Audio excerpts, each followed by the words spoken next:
Suddenly, summer the day of our engagement gala, Chase walked away from everyone and headed straight to the hospital. His face was frantic, as though someone had yanked his soul right out of him. Summer, you know Claire is my patient. I can't just abandon her. We can hold the gala anytime, but there's only one Claire. He stripped off the tailored suit I'd so carefully chosen for him and turned without the slightest hesitation. That night the hashtag best-selling author Claire in head over heels love with Chase rocketed to the top of the trending list. I hit like on the most reposted video, then quietly packed my luggage. I dialed the familiar number. All except the family's strategic marriage. The engagement gala ended with the groom's departure. Chase called near dusk. He showed not a flicker of guilt for standing me up, impatience dripped from every word. Summer, Claire's in a bad place emotionally. I'm staying to look after her, don't wait up. It's my responsibility as a doctor. Don't be childish. Besides, you've already waited 5 years. What's a few more hours? Chase. A soft female voice drifted over the line, the call cut off, swallowing the words I hadn't managed to say. I'd lost count of how many times this month Chase had dumped me for Claire. He'd walked out of the Remington family dinner alone, leaving me on a jammed freeway. That evening Mr. and Remington's faces had been thunderous. Her cousin shoved me down the stairs, my forehead slammed into the corner, blood streaming down my face, skin scraped raw in a dozen places. When the ambulance delivered me to the hospital, no one was there. That same day he took Claire to Mount, updated his long quiet Instagram, wrapped in crimson prayer ribbons, they hugged and held hands like any couple in love. He reached my ward still smiling, a red string bracelet she'd tied around his wrist.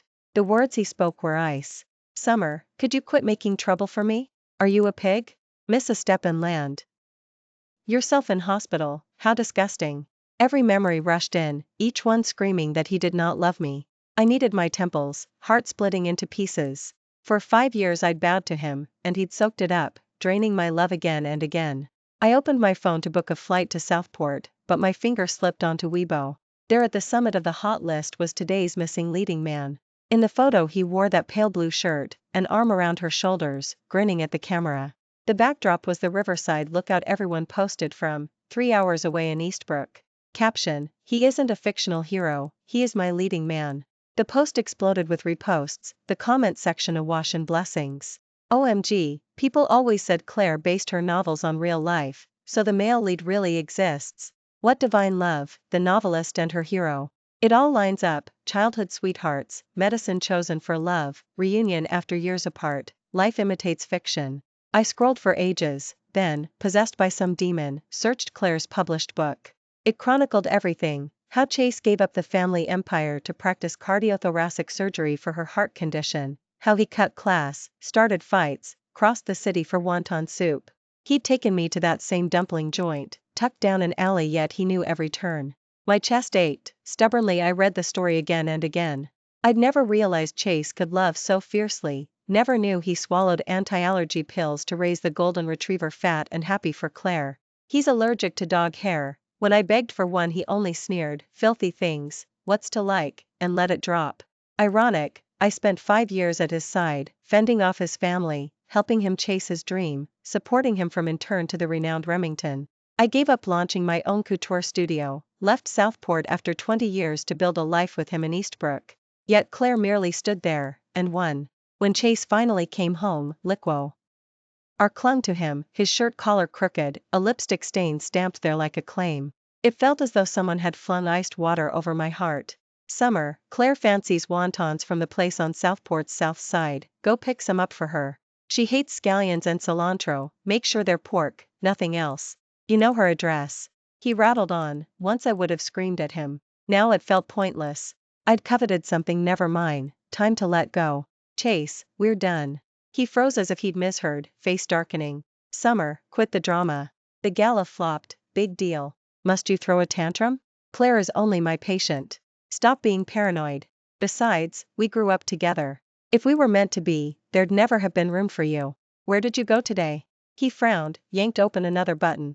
At the hospital, checking Claire, obviously. I gave a soft laugh and opened Weibo. Chase, next time lie more convincingly. Flustered, he raised his voice. Summer, you're insane. He slammed the door, the trending topic kept climbing. Netizens dug up the fact that the investor behind Claire's book was none other than Chase. The comment section collapsed into squeals. I'm crying, Claire wrote Chase into her novel, and Chase secretly published it for her. This two-way devotion is everything. Claire once said her dream was to hold a book of her own, and Chase made it come true behind everyone's back. I stared until my stomach churned and nausea rolled up my throat. Back when I wanted to open my studio, Chase blocked me. You? With that half-baked skill? Embarrassing. You'll crawl back for me to clean up your mess. Stop fantasizing. The plan died, yet he could be meticulous, could be gentle, just not for me. I liked that comment, booked a flight to Southport 3 days later, and rang the familiar number. Mom, I accept the family's strategic marriage. I met Chase long before he knew, back to a sheet of rain night when he hobbled under an umbrella, crutch and any hand, injured cat in his arms. I shadowed him for blocks, watched him stumble along navigation prompts to the animal hospital, half blind, yet delivering the kitten to safety. So when he fell, I took him to the hospital and stayed with him for a full day and night. I never found out what had happened. I simply pressed the keychain charm I carried everywhere into his palm before I left. The next time I saw him was in college. He didn't remember me, yet he still stepped in to block a runaway basketball on the court. The boy's eyes were bright and clear, one look and I willingly followed him for 5 years. I told myself that if I gave enough of my heart, I would eventually move his. So for him I gambled everything and moved to Eastbrook, rejecting every arrangement my family offered and cutting contact altogether. Now I hadn't won the bet, and I would accept every consequence that came with it. The next morning Chase left early. When he returned he carried a bowl of wonton soup that had long gone cold. A faint woman's perfume clung to him, Claire's signature scent. He had gone to see her, perhaps to share the wonton soup, perhaps to do something else. When he saw me in the living room he actually emptied the noodles into a clean bowl and handed me a pair of disposable chopsticks. I didn't take them. I watched him walk to the kitchen, ladle in hand, pour himself a glass of milk. Soup slopped over the rim. His deep eyes met mine, temperatureless. Chase, I don't like wonton soup, and I don't drink milk. I'm lactose intolerant, and wonton soup is your favorite, not mine. His hand stilled halfway to me, some thought seemed to catch him, and without a word he took the milk back. About last night. For once he looked awkward, and just as I turned to leave he caught my wrist. I'll drive you to work. I didn't refuse, I still wanted to speak plainly. When we reached the garage a petite figure darted forward and locked her arms around his waist. Chase, what took you so low?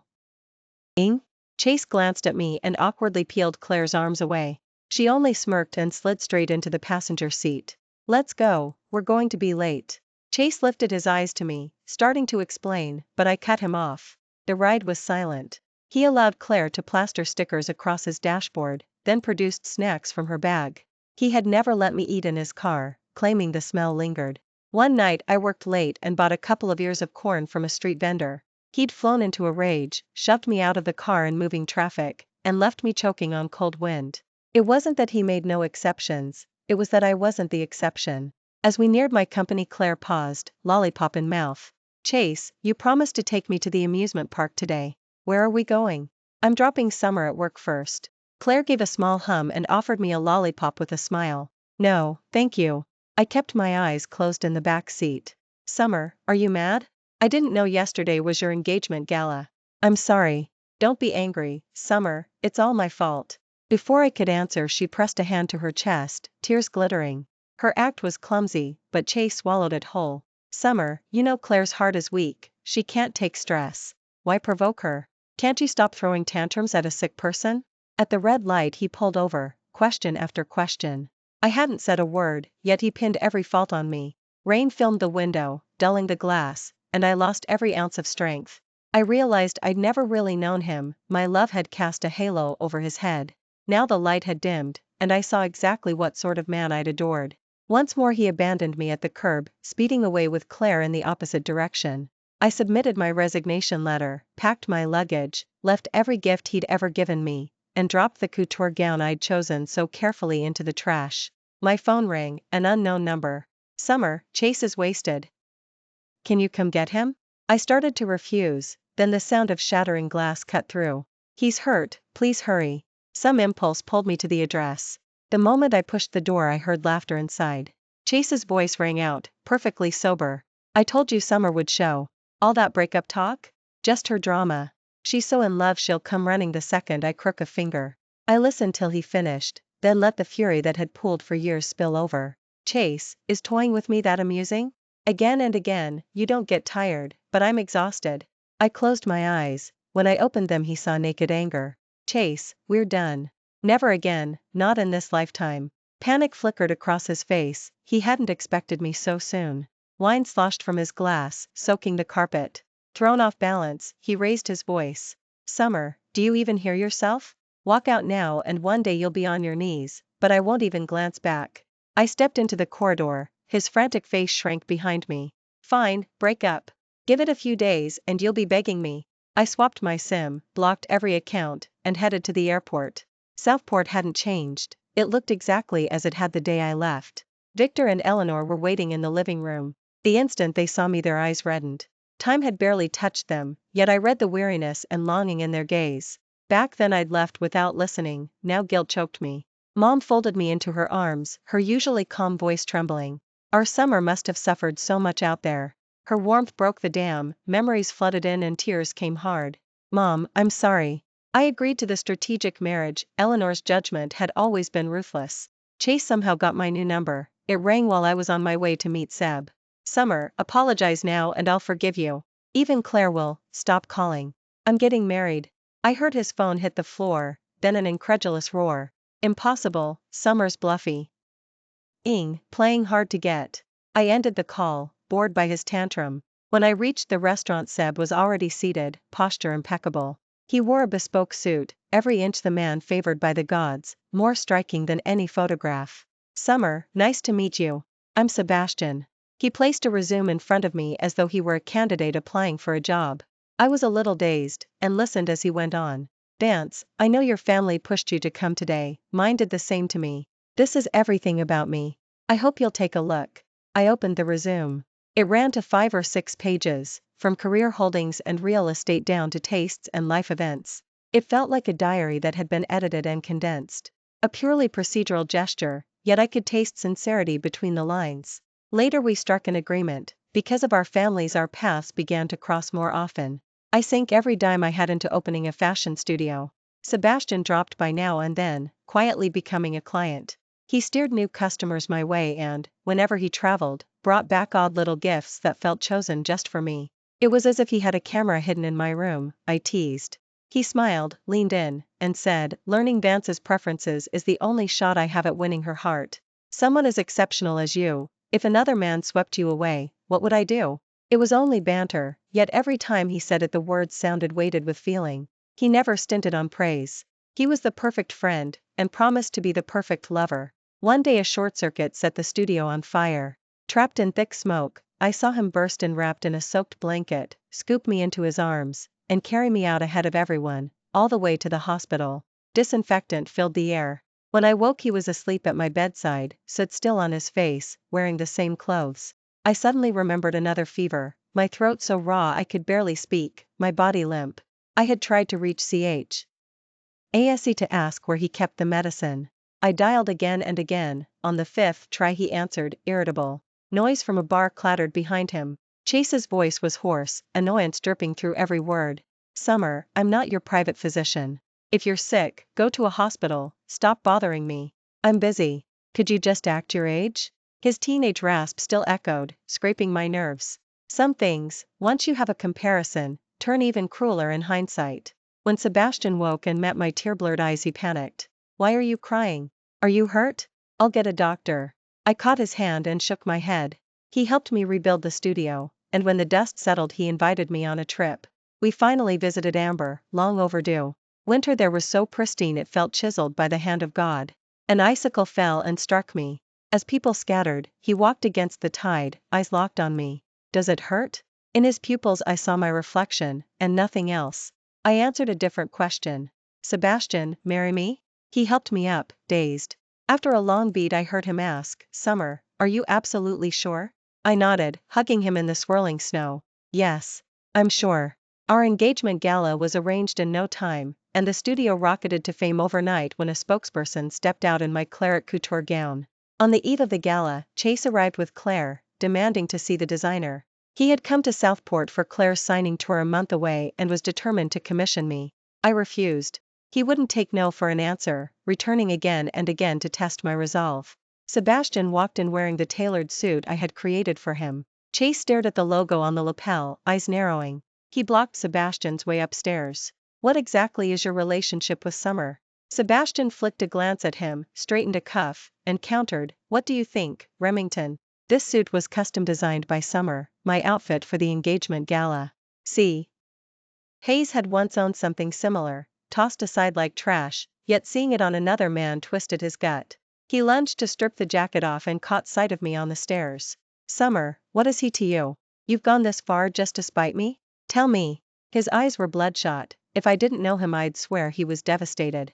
I descended and slid my arm through Sebastian's, not even granting Chase a look. Go home, Remington. I won't sew a single stitch for Claire, and this studio is close to you. Chase frowned, disbelief flooding his face. You own this place? Stop joking. I ignored him and headed for the door.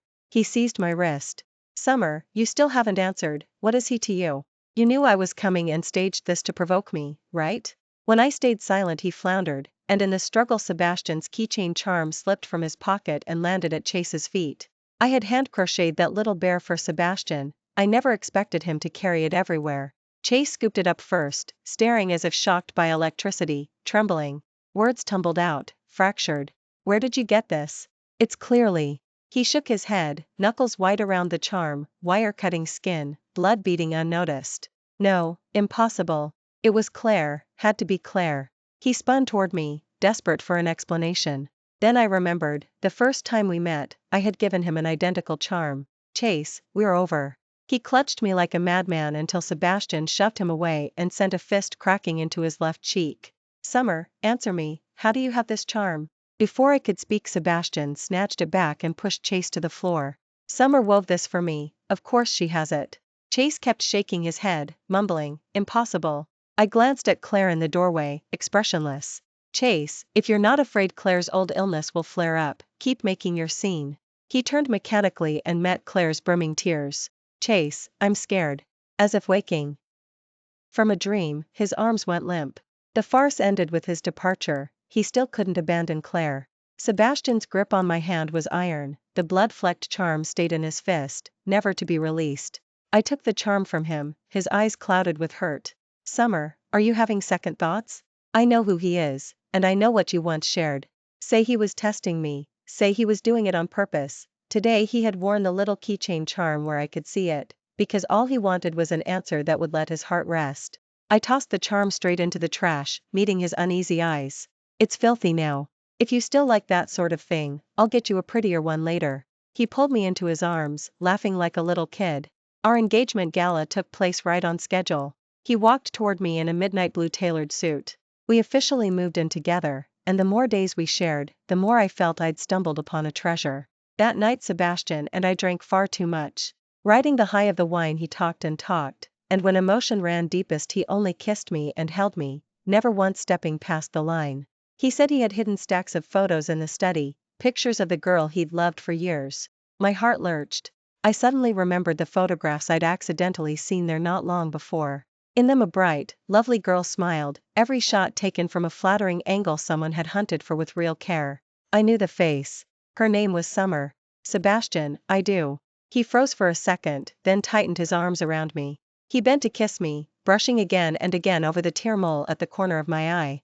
Summer, I love you. After that everything followed its natural course. We kissed in the conservatory and he said he'd finally won his love. When I saw Chase again he was slumped outside my couture studio's door, drunk, clutching that same keychain charm. He grabbed the hem of my coat in a daze. Summer, I'm sorry. I mixed things up. I thought the one who gave me the charm that night was Claire. I asked her, and she didn't deny it. Give me one more chance, please, just one more chance. I crouched to look at him for a long moment before speaking slowly. Chase, do you think I'm a fool? You've played me again and again. You claim your eyes were bad, that you misheard, but Claire's voice is nothing like mine, never mind everything else. You just can't accept that I walked away. Or maybe you sensed the truth long ago and refused to admit you were wrong. Panic flashed in his pupils at being seen through, and he shook his head frantically. No, Summer, it's you I love, always you. I pulled up Claire's threads. Pinned at the top was a sonogram printout, 3 months pregnant. Chase's expression crumpled, his mouth opened, but no words came. If this is what you call love, Chase, then love comes cheap. I don't know when he left. Not long after, he reposted Claire's picture with a caption, "No relationship, never together." His repost detonated online. Claire became everyone's target overnight, comments flooded in tearing her apart, lambasting her for toying with their feelings. People mailed threat packages to her house, razor blades, grotesque toys. They also dug up Chase's past, proof he'd had a girlfriend. Everyone pitted my side of the story, yet no matter how hard they searched they couldn't drag my name into the spotlight. Chase was instantly branded a heartless cad. A hospital, worried about the scandal, suspended him, and overnight the once envied Remington turned into the poster boy for callous betrayal. Sebastian and I set our wedding for the following April. Eleanor took me for tests at the hospital even before the snow melted. While picking up the lab report I heard a voice I knew through the half-open ward door. "Claire, how could you be this cruel? You always knew that charm belonged to Summer, why steal her place? You knew how hard I searched, knew what it mean. Tea to me." Claire only smiled. "If it weren't for the Remington name, do you think I'd have stayed? You had the perfect life laid out as the Remington heir, yet you insisted on playing doctor. The pregnancy's fake, the devotion act was fake too. Summer's the only one foolish enough to cheer for your ridiculous dream. She loved you, and what did you do? All that talk about curing me? Lies. You just didn't want to go blind again, didn't want a repeat of the past. Poor, insecure little man, who could ever love someone like you?" Chase seemed to deflate, collapsing to the floor in raw sobs, calling my name like a child who'd lost his candy. I walked away quickly. I didn't want any more overlap between us. Just outside the entrance his gentle voice stopped me. "Summer, I was wrong. I've explained everything online, no one will misunderstand anymore. Come back to me, please come back. Forgive me this once, I only mistook her for you." He knelt on the sidewalk, slapping himself, frantic and broken, and I could hear the sharp cracks of his palm against his cheek. I had waited and forgiven countless times before, waited for the explanations and the clarifications that never came. Now, none of it mattered. My road lay ahead, not behind. Chase, no one lingers for your repentance, no one waits indefinitely. I stopped loving you ages ago, so forgiveness isn't even in play, you're the one who refuses to move on. Seb came toward me under an umbrella, shielding me from the sudden cold rain. He took my hand, gave Chase a cool glance, then turned back. "It's freezing out. Let me take you for hot pot." I nodded, got into the car. In the rearview mirror Chase stood frozen, violet shadows under his eyes. The drizzle blurred him out until he vanished as the road rolled on. Seb tucked a blanket he'd brought around my lap. On the dashboard a new cute sticker had appeared inside the windshield. At that moment, something let go inside me. People have to move forward, don't they? He sewed my traditional bridal robe himself, this man who could barely hold a needle, stubbornly spending half a year stitching crooked scarlet seams, then ripping them out to start over because each inch needed to be perfect. He called the robe his proof of sincerity, every stitch carried caution and treasure. When Chase sought me out again, he had already returned to the Remington fold. Rumor said a liquidity crisis had hit, and as the only son he'd been dragged home by his elder cousin Derek. He looked gaunt, exhausted from months of nonstop pressure. I didn't turn him away. I invited him into the studio and poured him a fresh cup of tea. He sensed my unspoken thoughts and gave a bitter smile. "If I hadn't wasted your years, Summer, you'd probably be a famous designer by now. I robbed you of so much time, I'm sorry." How ironic, the boy who'd chased his star had finally been shackled by dynasty, while the girl who once followed him had stumbled into her own constellation. He spoke of coming home, laying every worry bare. Chase's eyes were rimmed red, had he caught a chill, or was it something deeper? "Summer, lately I keep replaying our past. If only back then." I knew he wanted to ask, if I hadn't mistaken her for you, would our ending have changed? But Chase, there are no what-ifs. Chase, you should keep moving forward, not stay trapped in memories. I'm happy now, and I hope you will be too. Chase's gaze was vacant, words rising and dying on his lips. I walked him out, then called after him just as he reached the door. "Chase, don't come back again." His steps faltered, the scars on his wrists stark under the light. His gait was unsteady, the once high-spirited boy was long gone. On our wedding day Sebastian arrived in full regalia, his vow no less weighty than his bespoke suit. "Summer from class 2 to 7, I'm Sebastian from class 3 to 2. I'm honored to meet you, and I hope you feel the same. You may not know this, but I've read every article you ever wrote and watched. You shine at the Math Olympiad Awards. I've loved you for years, and I still do. Sebastian at 17 loved summer best, and Sebastian at 27 still does. His declaration was solemn, yet all I wanted to say was, Sebastian, you keep saying it was luck to meet me, but you don't realize, being able to meet you was fate's kindness. It must have heard my longing before it let me find you. By the end of the ceremony Sebastian had cried himself a mess. Among the shifting silhouettes below, I was sure I caught a glimpse of Chase. After the recessional a pair of wedding bands arrived. From Chase, I set them aside and looked toward the doors, only to see his hastily departing back. When Seb wrapped me in his arms he swept the rings off the table with one motion. Hawthorne, who might you be looking at? I rubbed the warm corner of his eye, teasing softly, no one, just my little crier getting jealous. Seb scooped me up bridal style, proving with his body that the jealous crier title was well earned. Watching him sleep, my heart felt full of steady warmth. I thought, I will stay this happy. When I was 18 I fought bitterly with my father. He didn't want me to study medicine and secretly changed my college application. To protest, I ran away without a word, giving his rivals the opening they needed. They hurt me, I lost my sight. I refused to go home. That day it rained, and every drop stung like salt in my eyes. I told myself it was the bravest I'd ever been for my dreams. I found a wounded kitten and identified with it completely, so I carried it to the animal hospital and spent every dollar I had to save it. With nowhere to go, I wandered the streets. When I tripped, the pain felt full of holes, then I landed in someone's warm embrace. She took me to the hospital and watched over me day and night. She urged me to chase my dreams and unraveled every knot in my heart. I asked her name, she only pressed a cheap little keychain charm into my palm. She said, WH. And you can't go on, look at this. I guarded that charm like treasure. When the Remingtons found me, Claire stuck close, claiming she was the one who'd cared for me, recounting every detail of that night until I believed her. Something felt off, yet her specifics convinced me. Gradually I accepted it and kept her around. Later, when I met Summer, she felt familiar, like someone I'd known forever. I'd think of the girl in the rain out of nowhere, but reason insisted that girl was Claire.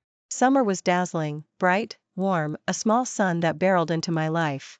She backed my dreams, telling me to do whatever I wanted. She always respected me, became my unwavering support. In time I grew used to her. Eventually I treated her well too, confessed, and we dated for 5 years. During those 5 years we fought countless times over Claire, yet she blew everything out of proportion. Claire was just a cousin to me. I admit she was special, but Summer was making mountains of molehills. I began to find her unreasonable, so when Claire begged me to help fulfill her dream I agreed without hesitation. I owed her, I reasoned, and let her cross lines. I allowed her to publish that book, bought a trending topic on Instagram, fueled the hype. Greedy for both, I ignored the fact that Summer was my actual girlfriend. When Summer asked for a breakup I didn't believe it. 5 years together told me she loved me most, so she would never leave. I hurt her worse, blind to the damage. The moment she truly walked away panic set in. I told myself she was sulking and would be back in days. But days stretched on. She changed her number, and when I finally reached her she said she was getting married. Must be a trick to reel me back, I thought, yet unease gnawed.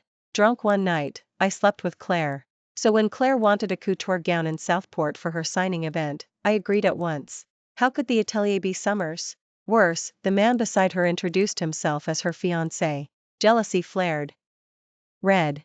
I nearly lunged at him, but Summer blocked my path. She wore a pale blue mermaid gown, breathtakingly beautiful. She must have hired him to provoke me, she couldn't truly leave me for another. Amid the quarrel I spotted the familiar keychain charm. Impossible, how could Summer have it? It belonged to Claire, didn't it? I needed the truth. The thought that I'd mistaken the girl shredded my chest with every heartbeat. That rainy day girl had been Summer, no wonder she'd felt so familiar. I drank all night, drifted to her studio, begged forgiveness, tried to explain. But she said she no longer loved me and never would. So I reposted Claire's statement, clarifying our relationship, hoping Summer would return. This time she never came back. She had someone new and refused to forgive me. Her eyes held no love when they looked at me. I realized I'd lost Summer forever. Claire was right, I was a selfish, arrogant wretch who never deserved her love. I attended her wedding. In her wedding gown she was radiant, more beautiful than ever. She and Sebastian fit, absolutely, someone that good deserves the very best. The Remington mess weighed on me, my health crumbled. The doctor said my time was short, and I longed to see Summer once more. Forget it, she wouldn't want to see me. That day the rain fell endlessly, and finally I saw clearly, the girl standing in the downstretched sheets of rain. She reached out, pulled me from the abyss.